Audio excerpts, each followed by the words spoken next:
Assalamualaikum warahmatullahi wabarakatuh. Waalaikumsalam warahmatullahi wabarakatuh. Bismillahirrahmanirrahim. Alhamdulillahi rabbil alamin. Wal 'aqibatu lil muttaqin. Wala 'udwana illa 'alal zalimin. والصلاة والسلام على أشرف الأنبياء والمرسلين سيدنا ومولانا محمد وعلى آله وأصحابه المجاهدين الطاهرين أما بعد. Saudara-saudara kaum muslimin rahimakumullah, setiap kita Muslim di dalam kehidupan ini selalu ingin dicintai oleh Allah Subhanahu wa ta'ala. Dan tidak seorang pun di antara kita yang hidup ingin dimurkai oleh Allah Subhanahu wa ta'ala. Jangankan lagi dimurkai Allah, dimarahi tetangga saja kita kadang-kadang sudah merasa tidak enak. Padahal bagaimanapun, kalau sekadar dimarahi tetangga, kita masih bisa menghindar, pergi atau pindah ke tempat lain. Tahun depan kita kembali lagi, barangkali sudah bisa berdamai. Tapi jikalau Allah yang murka kepada kita, padahal alam ini adalah miliknya belaka, rasanya kemana lagi langit tempat kita bernaung, dan kemana lagi bumi tempat kita berpijak. Setiap orang ingin dicintai Allah, tapi tidak setiap orang mau melakukan perbuatan-perbuatan yang kalau dikerjakannya Allah akan cinta kepadanya. Dan setiap orang tidak ingin dimurkai Allah, tapi orang kadang-kadang tanpa sadar melakukan perbuatan-perbuatan yang justru dimurkai oleh Allah Subhanahu wa ta'ala. Pada pertemuan kali ini ingin saya sampaikan kepada hadirin satu hadis qudsi di mana Allah Subhanahu wa ta'ala berfirman melalui lisan Nabi besar Muhammad sallallahu alaihi wasallam, "Uhibbu salasan wa hubbi li salatin ashad."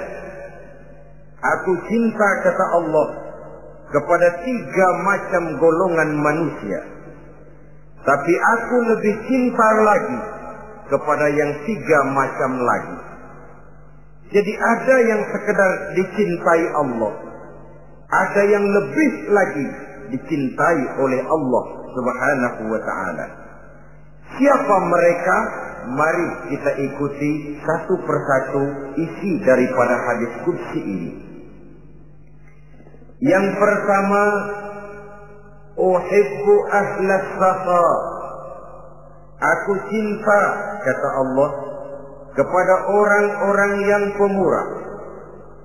Aku cinta kepada orang-orang yang ringan tangan, mempunyai kepekaan sosial yang tinggi, gemar menolong orang yang memang memerlukan pertolongan. Aku cinta kepada orang-orang yang semacam itu. Saudara-saudara kaum muslimin rahimakumullah, di zaman sekarang ini, seiring dengan makin tajamnya persaingan hidup, makin tingginya tensi ekonomi, antara tenaga kerja yang masuk pasaran dengan lapangan kerja yang tersedia jauh dari memadai. Gaya hidup orang semakin konsumtif, semakin individualis. Timbullah sikap hidup elu-elu, gua-gua. Kepekaan sosial mulai lentur dan luntur, tapi tidak terwujud di dalam kehidupan sehari-hari. Padahal agama mengajarkan Allah cinta kepada orang-orang yang bermurah tangan, gemar melakukan pertolongan, peka melihat penderitaan dan kesulitan orang lain. Adalah Allah melebihkan rezeki sebagian kita dari yang lain. Dimaksudkan untuk saling tolong-menolong, bahu-membahu dan bantu-membantu. Sehingga dengan demikian, apa yang disabdakan Nabi dalam hadis, Ar-Rahimuna yarhamuhumur Rahman, irhamu ahlal ardi yarhamkum man fis sama. Orang-orang yang punya sifat belas kasih akan dikasihi oleh Allah Subhanahu wa ta'ala. Sayangi yang di permukaan bumi, nanti yang di langit akan sayang kepadamu. Akan turun rahmatnya kepada kita bersama. Alangkah nikmatnya kehidupan ini, jikalau yang berkuasa menyayangi yang lemah lalu melindunginya, jikalau yang alim menyayangi yang awam lalu membimbingnya, jikalau yang kaya menyayangi yang miskin lalu mengulurkan tangan memberikan bantuannya, akan terciptalah rahmat dalam kehidupan. Tapi jikalau sebaliknya, yang berkuasa malah menindas dan menekan yang lemah, yang alim malah membodoh-bodohi yang memang sudah bodoh, sementara yang kaya menyantap yang miskin, akan terjadilah bala dan bencana dalam kehidupan. Bukan lagi rahmat yang turun, melainkan azab akan menimpa kita secara keseluruhan. Begitulah terdapat tirai halus yang memisahkan kita dari konsep ajaran agama kita yang luhur. Agama mengajarkan yadul ulya khairun min yadi sufla, bahwa tangan di atas lebih baik daripada tangan yang di bawah. Orang yang memberi lebih baik daripada orang yang menerima. Tapi yang kita praktekkan, kita selalu berada pada posisi tangan di bawah, menjadi umat yang manja, yang lemah, padahal bukan tidak punya potensi, tapi mungkin karena kita tidak pandai menginventarisir potensi. Kadang-kadang ada panitia pembangunan masjid, membangun masjid, meletakkan batu pertama sekaligus jadi batu terakhir. Setelah itu la yamutu wa la yahya, hidup tidak kelihatan geraknya, mati pun tidak ketahuan kuburannya. Masjid impoten, pesantren terbengkalai, majelis taklim terlunta-lunta, rumah sakit Islam tak kunjung selesai. Tidak adakah orang Islam yang kaya? Banyak. Tidak adakah orang Islam yang punya posisi kunci, posisi basah, posisi menentukan? Banyak. Secara jujur kita harus berkata, yang belum banyak ialah yang mau berbuat atas nama dan demi kepentingan agamanya. Kita juga bukan tidak punya potensi.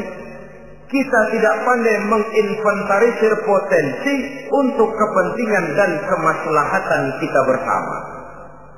Saudara-saudara kaum muslimin rahimakumullah. Dengan demikian kita bisa lihat dalam kehidupan sehari-hari di masjid misalnya. Itu kalau hari Jumat kadang-kadang kita sengaja mau berangkat sholat Jumat tidak bawa uang. Maka yang paling lancar di masjid kotak. Saudara boleh lihat kotak itu. Dari sudut ke sudut hampir tidak pernah macet. Lancar betul jalannya. Sekali macet kotak 50, 100. Wajar kalau masjid-masjid kita lalu impoten. Bagaimana akan mengadakan kegiatan kalau tidak ada dana? Oleh karena itu pada kesempatan ini saya ingin mengetik, berbahagialah kita jikalau oleh Allah Subhanahu wa ta'ala diberikan kepercayaan berupa titipan, wa mal malu wal banuna illa wadai', harta dan anak-anak tidak lain satu titipan dari Allah Subhanahu wa ta'ala, dan pada satu saat titipan itu akan diambil oleh yang empunya. Allah cinta kepada orang-orang yang pemurah. Allah akan memberikan balasan yang berlipat ganda. Kalau saudara bersedekah kepada anak yatim, bukan si yatim itu yang akan membalasnya. Kalau saudara membantu pembangunan masjid, bukan panitia masjid yang akan memberikan ganjarannya. Kalau saudara membangun pondok pesantren, bukan kiai yang punya pesantren yang akan memberikan balasannya. Allah Subhanahu wa ta'ala melalui jalan yang tidak kita sangka-sangka, melalui jalan yang dalam istilah Quran disebut min haitsu la yahtasib, melalui jalan yang tidak pernah kita hitung, kita sangka sama sekali, jalan gaib yang hanya Allah saja yang maha tahu. Sebaliknya, wa hubbi lil faqir as-sakhi asad, kata Allah, aku cinta kepada orang-orang yang pemurah, tapi aku lebih cinta lagi kepada orang-orang miskin yang pemurah. Orang kaya pemurah, Allah cinta. Orang miskin pemurah, Allah lebih cinta. Kenapa? Kalau orang kaya sedekah 5.000 rupiah misalnya, orang miskin pun sedekah 5.000 rupiah, sama jumlahnya, sama ikhlasnya, sama halalnya, tapi besarnya pahala lebih besar sedekah si miskin yang 5.000 rupiah itu ketimbang si kaya yang juga 5.000 rupiah. Kenapa maka demikian? Oh, buat orang kaya uang 5.000 apalah artinya. Tapi buat si miskin, untuk jumlah 5.000 itu dia harus peras keringat, banting tulang, pergi pagi, pulang sore, kaki jadi kepala, kepala jadi kaki. Tapi kok dia berani bersedekah sejumlah sedekahnya orang kaya. Ini yang dinilai oleh Allah Subhanahu wa ta'ala. Saudara-saudara kaum muslimin rahimakumullah, sifat inilah yang dahulu dicontohkan oleh baginda Rasul. Bahkan apa yang beliau sedekahkan kepada orang lain biasanya adalah sesuatu yang lebih baik dari apa yang beliau pakai sendiri.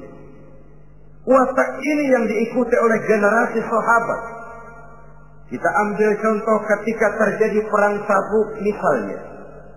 Datanglah Sayyidina Abu Bakar Siddiq, membawa seluruh harta bendanya disumbangkan di jalan Allah.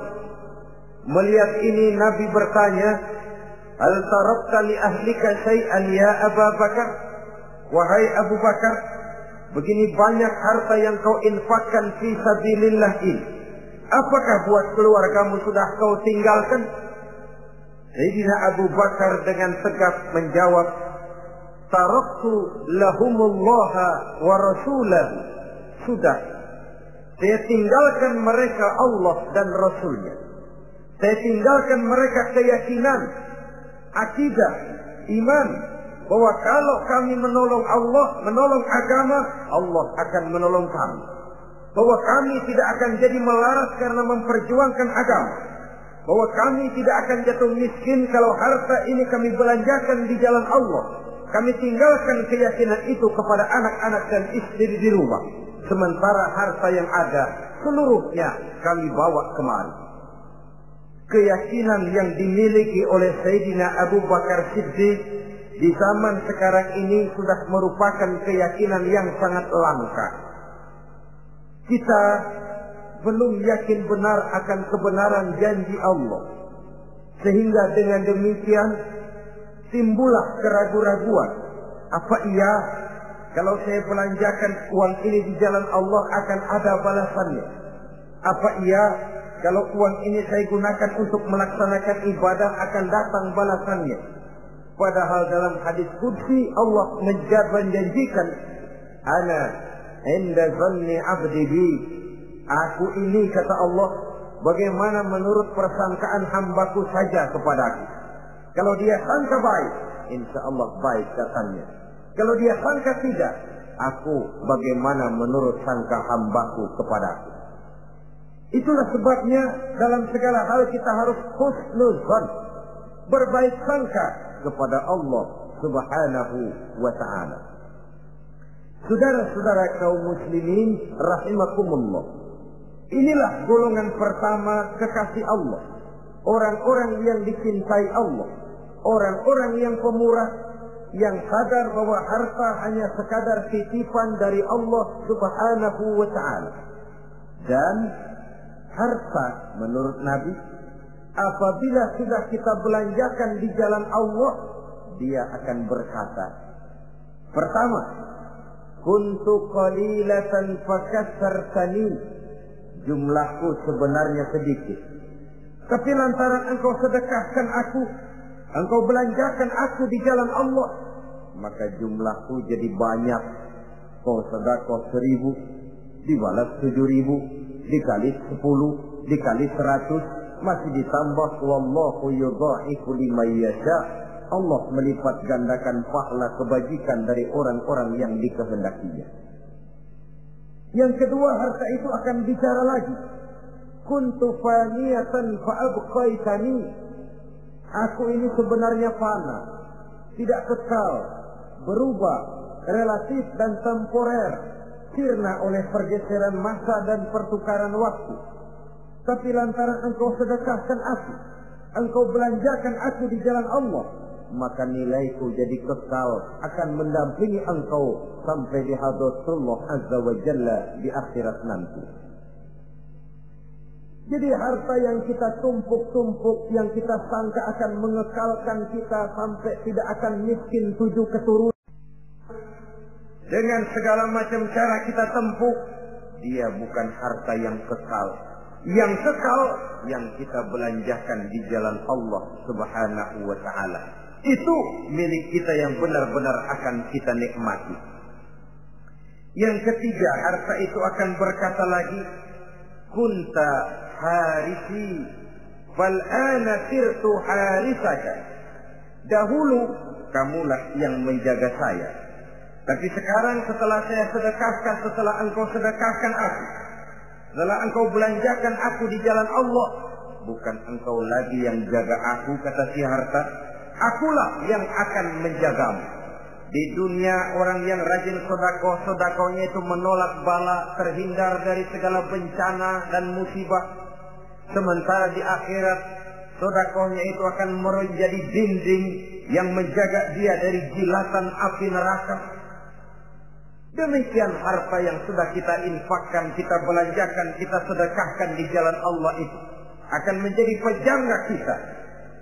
Sehingga Nabi menyatakan, inna sadaqatal mar'il muslim tazidu fil umri wa tadfa'u mitatas su'i. Sesungguhnya sedekahnya seorang mukmin dapat menambah umur panjang dan menyelamatkan seseorang dari mati secara su'ul khatimah. Marilah kita melihat bahwa agama ini memerlukan kita, bahwa umat ini mengharapkan pengorbanan kita. Dengan segala kemampuan yang ada pada diri kita, mari kita menyadari bahwa harta kita yang benar-benar milik kita, sesungguhnya yang sudah kita belanjakan di jalan Allah Subhanahu wa ta'ala. Saudara-saudara kaum muslimin rahimakumullah, inilah golongan pertama. Golongan yang kedua yang dicintai oleh Allah Subhanahu wa ta'ala, uhibbul mutawadhi'in.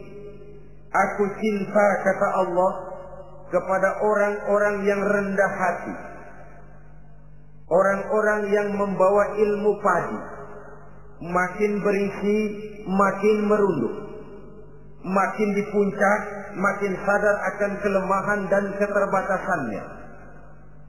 Aku cinta kepada orang-orang yang rendah hati. Adalah satu sifat dari Rasulullah sallallahu alaihi wasallam yang diriwayatkan oleh Imam Abu Ja'far Al-Barzanji misalnya dalam rawi Barzanjinya, wa kana sallallahu alaihi wasallam syadidal haya'i wat tawadhu, adalah Rasulullah sallallahu alaihi wasallam seorang yang sangat pemalu dan sangat rendah hati. Tawadhu, tidak melonjak menjadi angkuh dan sombong, walaupun beliau adalah asyraful anbiya wal mursalin, nabi dan rasul termulia, imamul muttaqin, imamnya orang-orang yang bertakwa, rahmatan lil alamin, diutus sebagai rahmah bagi seluruh alam, tapi tawaduknya demikian luar biasa. Ketika beliau terusir dari Makkah, kita bisa membayangkan meninggalkan kampung halaman, meninggalkan keluarga yang berbeda akidah, hijrah ke Madinah. Tapi pada lain kesempatan, ketika beliau dengan bala tentaranya masuk ke kota Mekah, dan orang-orang kafir Quraisy yang kita kenal dalam peristiwa Fathu Makkah itu, gentar hati mereka, sembunyi di dalam rumahnya masing-masing. Mereka masih ingat beberapa tahun yang silam, dikala Nabi Muhammad dan para sahabatnya dikejar-kejar, terusir dari Mekah hijrah ke Madinah. Sekarang Rasul kembali ke Mekah dengan segala keperkasaan bala tentaranya. Mereka berpikir, andai kata Muhammad mau saja membalas dendam, habis kita ini, habis, tidak akan tersisa. Dahulu dia kita jadi mati, dahulu dia kita usir, dahulu dia kita kejar-kejar untuk kita bunuh. Sekarang kita tidak berdaya. Muhammad dengan perkasa, dengan bala tentaranya yang gagah sekarang masuk ke kota Mekah. Apa yang harus kita lakukan? Mereka menunggu dan menunggu. Dan Nabi dengan gagah masuk ke kota Mekah bersama bala tentaranya.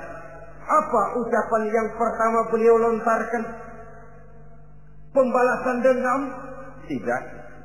Mencari orang-orang yang dulu mengejar, memusuhi, mengancam akan membunuhnya? Tidak. Beliau tidak teriak-teriak, mana itu Abu Jahal, mana itu Abu Lahab, mana itu Abu Sufyan, mana itu dulu orang-orang yang memusuhi saya dan sahabat saya, ayo keluar kalau berani, ha? Tidak. Pidato ucapan pertama yang keluar dari bibir yang mulia itu sungguh di luar perkiraan kufar Quraisy. Apa jawab Nabi? Pidato Nabi, al-yauma yaumul marhamah. Tuan-tuan para Quraisy, tidak usah khawatir. Hari ini adalah hari yang penuh kasih sayang. Saya masuk ke kota Makkah semata-mata untuk menunaikan ibadah. Tidak akan ada balas dendam, tidak akan ada pertumpahan darah. Siapa yang masuk ke Masjidil Haram dia aman. Siapa yang masuk ke Masjidil Haram dia tenang, tidak akan diganggu barang sedikit pun. Bersih hatinya dari balas dendam. Tidak ada watak untuk menunjukkan kepongahan pada beliau berada di puncak kejayaan. Tidak. Ini yang disebut sadidul haya wat tawadhu. Sangat rendah hati. Tidak melonjak menjadi angkuh dan sombong lantaran keberhasilan yang pernah dicapainya. Uhibbul mutawadhi'in. Aku cinta kepada orang-orang yang rendah hati. Makin berkuasa, makin rendah hati. Makin berilmu, makin rendah hati. Makin kaya, makin tawadhu. Wa hubbi lil ghaniyil mutawadhi asad. Tetapi kata Allah, aku lebih cinta lagi kepada orang-orang kaya yang rendah hati. Orang miskin tidak sombong, Allah cinta. Orang kaya tidak sombong, Allah lebih cinta. Sebabnya apa? Rasa-rasanya kalau ada orang miskin tidak sombong, memang sudah harusnya. Tapi kalau ada orang kaya, apa saja dia punya. Kebunnya ada di mana-mana, kendaraannya sejumlah keluarganya, uangnya, depositonya ada di berbagai bank, pabriknya banyak, saja dia punya, tapi tidak sombong, tawadhu. Ini yang lebih dicintai oleh Allah Subhanahu wa ta'ala. Saudara-saudara kaum muslimin rahimakumullah. Oleh karenanya, hadis qudsi ini menanamkan kesadaran kepada kita bersama bahwa yang pantas untuk sombong hakikatnya cuma Allah saja. Itu sebabnya salah satu asmaul husna Allah disebut al-mutakabbir. Kalau Allah sombong, wajar, karena memang tidak ada Tuhan lain selain Allah. Alam dan seluruh isinya adalah miliknya belaka. Tidak ada satupun yang bisa mengklaim. Al-mutakabbir huwallah. Yang pantas sombong hanya Allah Subhanahu wa ta'ala. Saudara-saudara kaum muslimin rahimakumullah. Yang ketiga, orang yang dicintai oleh Allah Subhanahu wa ta'ala, uhibbut taibin. Aku cinta kepada orang-orang yang bertaubat. Kepada orang-orang yang apabila berbuat kesalahan, dia segera sadar. Dijadikannya kesalahan itu sebagai satu pelajaran untuk tidak diulanginya lagi pada masa yang akan datang. Adalah lebih baik kita mulai dari kertas yang kelabu, hitam sekalipun, kalau akhirnya akan menjadi lembaran-lembaran yang putih, ketimbang kita mulai dengan lembaran yang putih, kalau akan ditutup dengan lembaran-lembaran hitam noda yang tidak berhapus. Allah Subhanahu wa ta'ala Maha Pengampun, Pengasih dan Penyayang. Ia akan memaafkan segala perbuatan yang bersifat salah dari hamba-hambanya, asalkan tidak diulanginya lagi. Manusialah yang sering kejam, membiarkan dirinya larut dan hanyut diseret arus dosa. Ia sadar itu satu kesalahan, tapi tidak berupaya untuk menyelamatkan dirinya sendiri. Apakah itu berupa yang namanya judi, minuman keras, menipu orang lain, durhaka kepada kedua orang tua, jahat kepada tetangga, suka memfitnah orang lain. Dibiarkan dirinya hanyut di dalam lembah dosa tanpa upaya penyelamatan sama sekali. Atau kadang-kadang mengulur waktu. Nanti saja sudah tua-tuaan tobatnya. Padahal waktu tidak pernah main-main. Uhibbut taibin. Aku cinta kepada orang-orang yang mau bertobat. Wa hubbi lisabit taib asad. Tapi aku lebih cinta lagi kepada orang-orang muda yang mau bertobat. Apabila orang tua bertobat, Allah cinta. Anak muda bertobat, Allah lebih cinta. Dalam usia mudanya, di mana darah masih mengalir dengan panas, sejuta khayal dan keinginan masih bersemi di dalam benaknya, dia sanggup blokir semua itu, disalurkannya di jalan Allah. Allah cinta sekali kepada orang-orang semacam itu.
Saudara-saudara kaum muslimin rahimakumullah.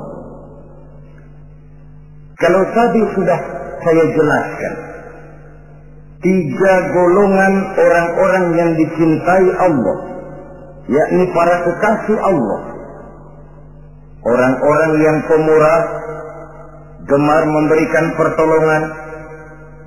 Kemudian yang kedua, orang-orang yang rendah hati. Dan yang ketiga adalah orang-orang yang suka bertaubat. Maka kemudian hadis qudsi ini dilanjutkan oleh Allah Subhanahu wa ta'ala dengan menjelaskan lawanan dari 3 golongan tadi. Kalau 3 golongan tadi adalah orang-orang yang dicintai Allah, maka 3 golongan yang berikutnya adalah mereka yang dibenci, dimurkai oleh Allah Subhanahu wa ta'ala. Siapa mereka? Jumlahnya juga 3, lawanan dari yang 3 tadi pertama. Yang pertama, saudara-saudara, abghadul bukhala. Aku benci, kata Allah, kepada orang-orang yang bakhil, orang yang kikir, orang yang diberikan amanah berupa harta, lalu tidak tersentuh hatinya melihat kesulitan dan penderitaan orang lain. Tetangganya meratap dan merintih kelaparan, sementara ia dengan tenang berpangku tangan, padahal ada kelebihan rezekinya.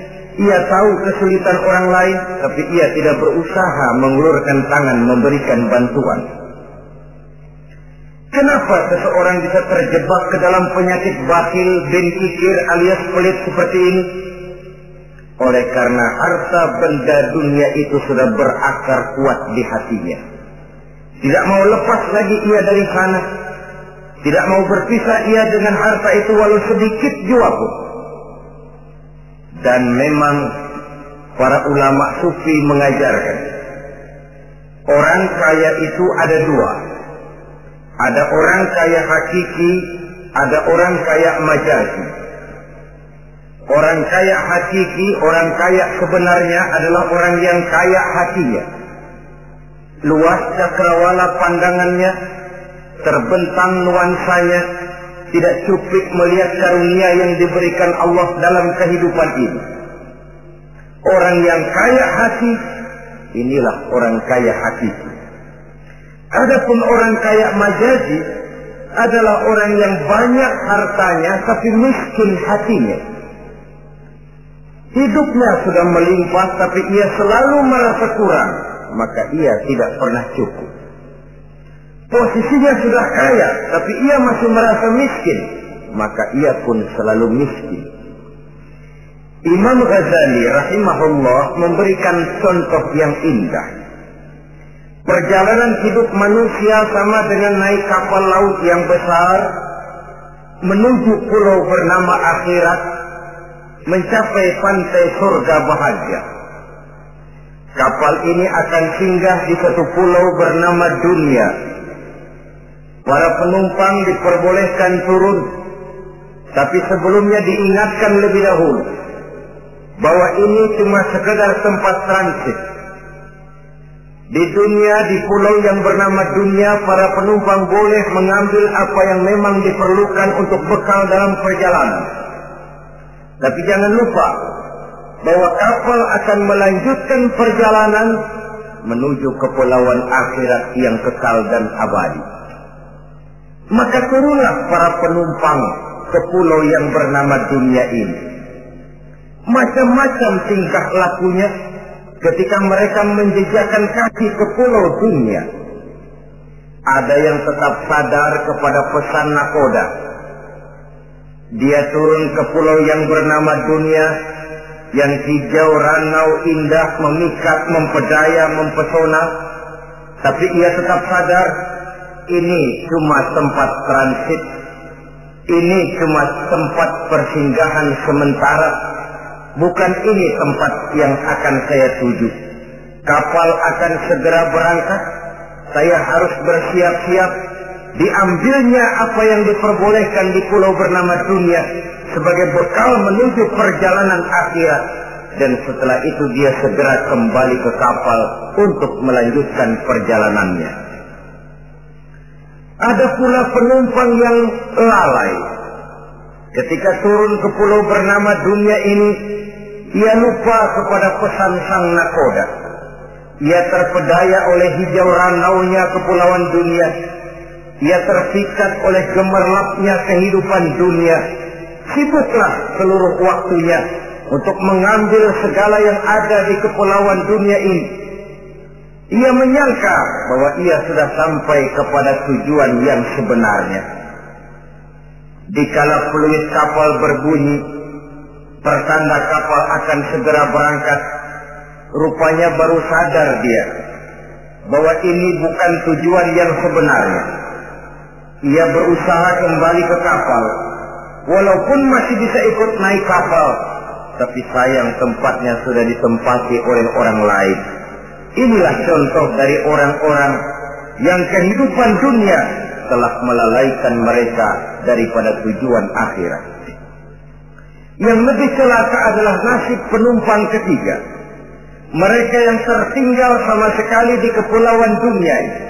Mereka lah orang-orang kafir, orang-orang munafik, orang-orang musyrik. Bagi mereka surgalah dunia ini. Bila kehidupan dunia berakhir pula lah surganya sampai di situ. Ia menyangka sudah sampai kepada terminal akhir, padahal cuma sekedar halte, tempat di mana kapal singgah sebentar saja untuk melanjutkan perjalanan menuju kepulauan akhirat yang kekal dan abadi. Saudara-saudara kaum muslimin rahimakumullah, orang-orang yang sadar bahwa dunia cuma sekedar satu tempat transit, maka kesadaran itu menggugah dia kepada keyakinan terhadap kalimat inna lillah wa inna ilaihi raji'un. Segalanya datang dari Allah, segalanya akan kembali kepada Allah. Tidak ada yang dibawanya saat ia terlahir ke alam dunia ini, dan tidak akan ada yang dibawanya kembali saat ia keluar meninggalkan alam dunia ini, kecuali iman dan amal soleh yang dikerjakannya di dalam kehidupan kita. Bukan bakhil yang menyebabkan orang cepat jadi kaya, bukan pemurah yang menyebabkan orang jatuh miskin dan bangkrut, tetapi kesadaran bahwa segalanya datang dari Allah, segalanya akan kembali kepada Allah, akan membuat kita walaupun memiliki harta dan benda, tapi ia tidak berurat dan berakar di dalam hati. Abghadul bukhala, kata Allah, aku benci kepada orang-orang yang bakhil. Kadang-kadang jangankan untuk orang lain, untuk kepentingan agama, dirinya sendiri saja tidak bisa menikmati kekayaannya. Kaya dia sebenarnya, tapi dia tidak sadar akan kekayaannya. Lebih celaka lagi, dia tidak tahu untuk apa kekayaan itu akan dipergunakan. Lahirnya mazhab materialisme, hidup serba cukup, serba ada, seperti yang kita lihat di negara-negara yang makmur, di Eropa bagian barat misalnya. Keluarga-keluarga jet set yang akhirnya bingung karena kebanyakan harta. Kalau kita di timur umumnya bingung karena tidak punya harta. Di sana orang bingung karena kebanyakan harta, mau diapakan harta itu. Akhirnya timbullah gaya hidup yang aneh-aneh, membentuk klub-klub nudis terlepas dari pergaulan dunia ramai, bergerombol tidur di goa-goa, padahal rumahnya macam istana, kamarnya 37, ada kolam renang, ruangan ber-AC, kemana pergi mobil sejumlah keluarga, dari merek-merek yang mewah, keluaran mutaakhir. Tidak puas mobil punya kapal pesiar, kapal laut, tidak cukup kapal laut punya kapal pesawat terbang pribadi. Apa yang dimau uangnya bisa bicara, tapi akhirnya lalu sampai kepada titik jenuh, sampai kepada yang namanya frozen emotional attitude. Dan sikap bakhil inilah yang pada akhirnya mendorong seseorang untuk sampai kepada tingkat yang disebut tamak, rakus, serakah. Dan mental semacam ini tidak hanya membahayakan bagi pribadi yang punya watak, tapi juga bagi lingkungan, bagi masyarakat, bahkan dalam skopnya yang luas, bagi pertumbuhan suatu bangsa, bagi pertumbuhan suatu negara.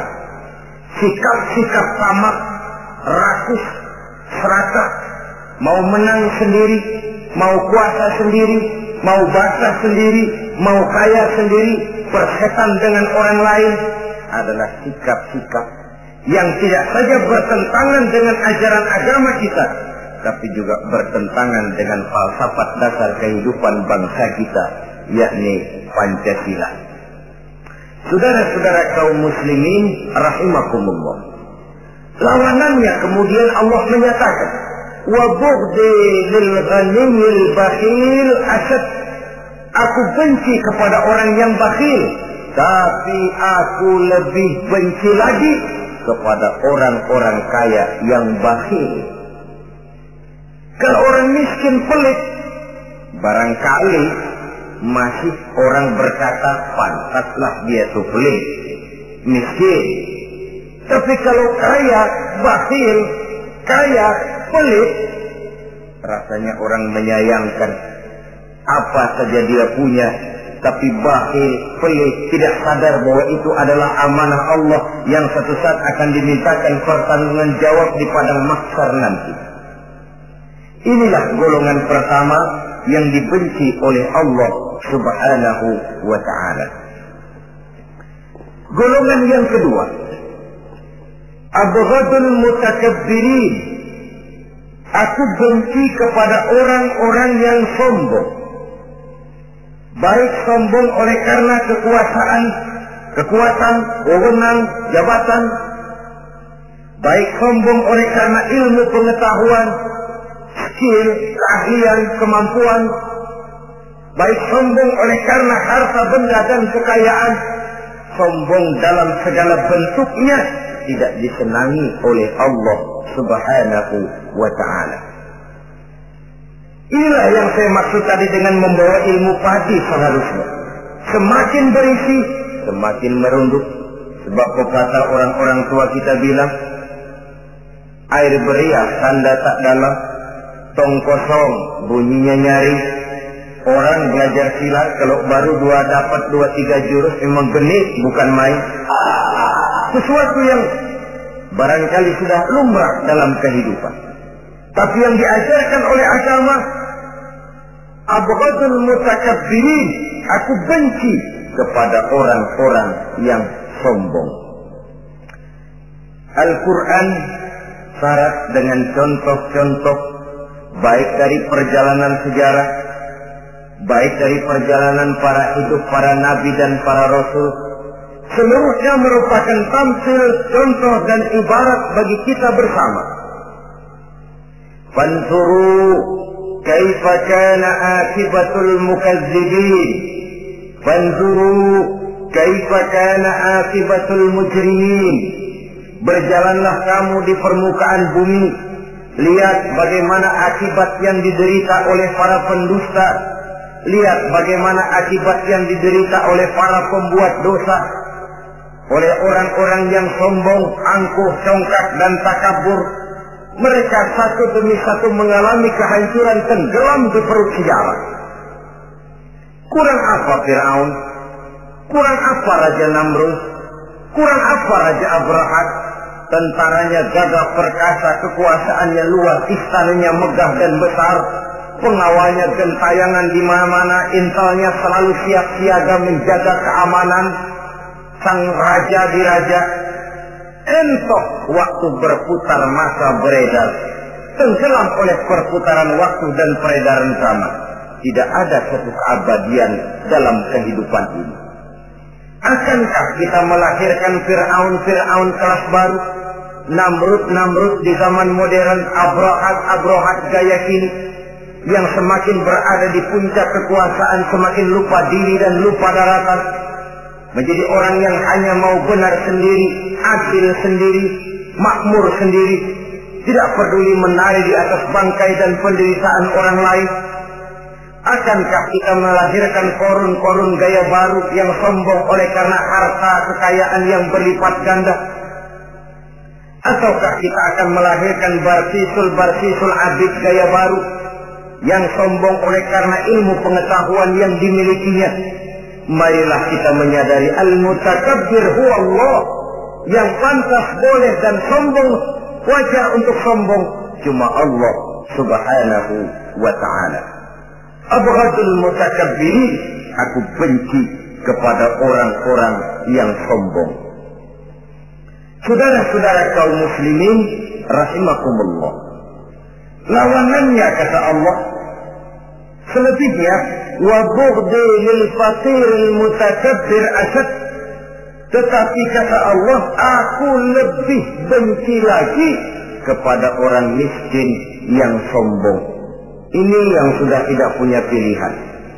Orang pintar sombong barangkali lumayan, goblok sombong minta ampun, pejabat sombong barangkali karena punya pangkat, rakyat sombong apa yang mau disombongi, orang kaya sombong barangkali karena kekayaannya, melarat miskin sombong minta ampun. Sebab itu kata Allah, aku benci kepada orang-orang sombong, tapi aku lebih benci lagi kepada orang-orang miskin yang sombong. Hadis qudsi ini tentu saja memberikan satu kesadaran rohani yang paling dalam pada kehidupan kita setiap pribadi muslim, bahwa kita sejauh yang bisa kita lakukan hanyalah berusaha berbuat. Kita terikat oleh sunnatullah, kata kita orang beragama, hukum alam kata para ahli alam, natural of law katanya. Tapi di sebalik itu sesungguhnya segala hasil usaha, kepastian dan ketentuannya hak prerogatif dari Allah subhanahu wa ta'ala.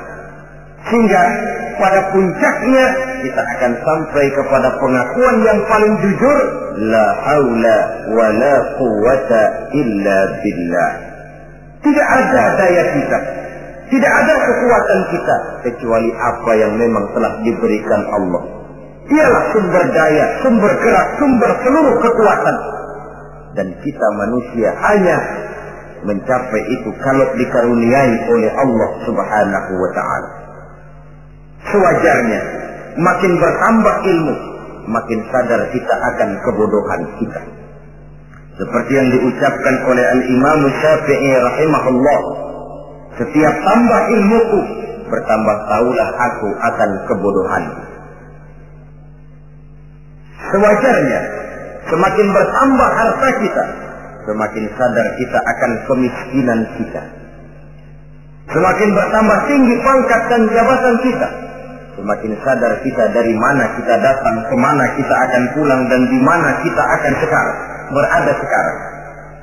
Dengan kata lain, ilmu itu, harta itu, pangkat dan kedudukan itu sesuatu yang perlu dan perlu. Tapi bukan sebagai tujuan. Semuanya cuma sekedar alat. Tujuannya apa?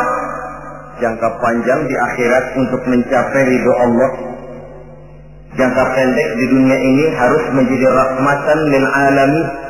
Bagaimana ilmu itu jadi rahmah bagi lingkungan, bagaimana kekuasaan itu jadi rahmah bagi lingkungan, bagaimana harta itu jadi rahmah bagi lingkungan, berfungsi sosial untuk kebersamaan di dalam kehidupan ini. Saudara-saudara kaum muslimin rahimakumullah, inilah golongan kedua yang dimurkai oleh Allah subhanahu wa ta'ala. Golongan yang ketiga, abghadul fasad, aku benci kata Allah kepada orang-orang yang berhati keras, berhati batu, tidak mempan nasihat, baik nasihat itu datang dari Allah, baik nasihat itu datang dari orang lain, baik nasihat itu datang dari dalam dirinya sendiri, atau bernasihat yang dipandangnya, yang dilihatnya dalam segala gerak kehidupan. Satu hari bahkan beberapa sahabat pernah menghadap Rasulullah Sallallahu Alaihi Wasallam. Ya Rasul, jikalau sekarang ini kami nyaris tidak punya problem, artinya semua problem kami tuntas, sedikit kami bingung, Tuanlah tempat kami bertanya. Kami tidak mengerti hukum, Tuan tempat kami meminta fatwa. Kami ingin mendapat petunjuk, kepada Tuan kami mengadu. Tapi nanti kalau suatu saat Tuan telah berangkat meninggalkan kami ya Rasulullah, menghadap Allah Subhanahu wa ta'ala, tinggallah kami hidup tanpa bimbingan Tuan, kemana lagi kami harus minta nasihat? Baginda Rasul senyum, kemudian beliau menjawab, taraktu lakum nasihatain. Kamu tidak usah khawatir. Kalaupun pada satu saat nanti aku berangkat meninggalkan kamu semua, kembali menghadap Allah Subhanahu wa ta'ala, kamu tidak perlu bingung. Tempat kamu minta nasihat ada, tempat kamu bertanya ada, tempat kamu minta fatwa dan kepastian hukum ada. Taraktu lakum nasihatain. Aku tinggalkan untukmu dua macam nasihat. Pertama, yang aku tinggalkan kepadamu itu nasihat yang pandai bicara. Yang kedua, yang aku tinggalkan kepadamu itu nasihat yang diam saja. Sahabat lalu bertanya, kalau nasihat yang bisa bicara itu apa ya Rasul? Beliau menjawab, Al-Quranul Karim. 6.666 ayat, 30 juz, 114 surah, seluruhnya nasihat bagi umat Islam. Apapun yang akan kau kerjakan, kemanapun kau akan pergi, bertanyalah kepada Al-Quran, minta nasihatnya. Bertanya langsung? Tentu tidak. Bertanya kepada Al-Quran artinya fas'alu ahla dzikri in kuntum la ta'lamun. Jikalau kamu memang tidak mengerti, bertanyalah kepada yang mengerti. Yang mengerti Al-Quran tentu tidak lain para ulama, para kiai, para asatidz, guru-guru yang mengaku kita di majelis taklim. Nasihat yang pandai bicara, Al-Quranul Karim. Kemanapun saja kaki akan kita langkahkan, ke arah manapun bumi yang akan kita tuju, mintalah lebih dahulu nasihat Al-Quranul Karim. Usaha apapun yang akan kita lakukan, mintalah nasihat kepadanya. Itu nasihat yang pandai bisa. Lalu sahabat bertanya lagi, kalau nasihat yang diam saja itu apa ya Rasul? Beliau menjawab, nasihat yang diam saja itu maut. Diam saja dia, tidak bicara, tapi pasti datangnya. Dan itu jadi nasihat. Kalau sekarang kau menyolatkan orang lain, apa tidak mungkin besok kau disolatkan orang? Kalau hari ini kau antar jenazah temanmu ke liang lahat, entah tahun depan, bulan depan, minggu depan, entah 5-10 tahun yang akan datang, bukankah kau yang akan diantar ke liang lahat? Kau tengoklah temanmu itu, matanya masih ada tapi sudah tidak sanggup lagi melihat. Jangankan melihat, digerakkan saja pun sudah tidak bisa. Telinganya belum kemana-mana tapi sudah tidak mampu lagi mendengar. Kakinya masih cukup tapi sudah tidak mampu untuk dipakai berjalan. Tangannya masih ada tapi tidak ada lagi yang bisa dipegangnya. Apa yang kurang kalau sudah demikian? Kau tumpuk harta kekayaan untuk 7 turunan, kau sangka kau tidak akan mati karena itu. Kau ingin selalu berada di puncak padahal hidup ini mendaki dan menurun. Ini seluruhnya merupakan nasihat. Orang yang hatinya keras, tidak mempan nasihat yang datang dari Allah, Quran dan mau. Nasihat yang datang dari orang lain, kadang-kadang diberikan nasihat lebih pandai dia berkilah, lebih pandai dia berkelit, lebih pandai dia berjawab. Orang yang memberi nasihat baru bicara satu, dia sudah 10. Nasihat yang datang dari orang lain tidak juga bisa menyentuh hatinya. Atau nasihat yang timbul dari dalam dirinya sendiri. Kulit yang mulai berkerut, uban yang mulai bertabur, gigi yang permisi satu demi satu. Itu kan seluruhnya merupakan nasihat. Tapi orang yang hatinya keras, kasar, istilah kita barangkali sudah kulit badak, muka tembok, kuping kebo, masuk dalam golongan khatamallahu ala qulubihim. Allah sudah tutup cap, Allah tempel hati mereka, tidak masuk lagi nasihat. Na'udzubillah summa na'udzubillah. Beruntung kita kalau oleh Allah ini diberikan hati yang lembut, peka, mudah menerima kebenaran, tidak tertutup terhadap kebenaran. Walaupun kebenarannya itu datang dari seorang budak yang hitam legam. Karena memang agama mengajarkan khudil hikmata wa la yadurruka min ayyi wi'ain kharajat. Ambillah hikmah, ambillah kebenaran, tidak usah terlalu kau pedulikan dari mana sumbernya. Asal itu merupakan kebenaran, jadikan sebagai nasihat di dalam kehidupan. Saudara-saudara kaum muslimin rahimakumullah, rugi dan celaka kita kalau sampai diberikan hati yang keras, kasar, masuk dalam qaswatul qalbi, hati yang kasar, keras, tidak mempan nasihat apapun. Kalau kadang-kadang masuk telinga kanan, keluar lagi telinga kiri, tidak pernah singgah di lubuk hatinya walau sebentar sekalipun, tidak pernah transit, atau kalaupun transit seperti air di daun talas, mudah bergoyah ke kiri dan ke kanan. Allah benci kepada orang-orang yang hatinya keras. Selanjutnya, wa bughdil syaikhil fasik asad. Tapi kata Allah, aku lebih benci lagi kepada orang tua yang hatinya keras. Tua-tua keladi katanya, makin tua makin menjadi. Kalau ada anak muda bandel, nakal, setidaknya orang masih punya harapan. Masih ada orang berkata, ya doain aja dah, mudah-mudahan dia makin dewasa, makin lurus jalan hidupnya, makin benar langkahnya, makin sadar rasa keagamaannya. Masih ada ucapan seperti itu. Tapi kalau sudah tua malah makin gila, orang sudah habis harapan. Paling orang bilang, tuh aki-aki udah asar, udah maghrib, udah dekat ke lubang kubur, bedung maghrib masih nyingsok aja di perapatan. Saudara-saudara kaum muslimin, habis rasanya harapan orang. Aku benci kepada orang yang hatinya keras, tapi aku lebih benci lagi kepada orang tua yang berhati keras. Kenakalan remaja dibenci Allah, kenakalan orang-orang tua lebih dibenci oleh Allah Subhanahu wa ta'ala.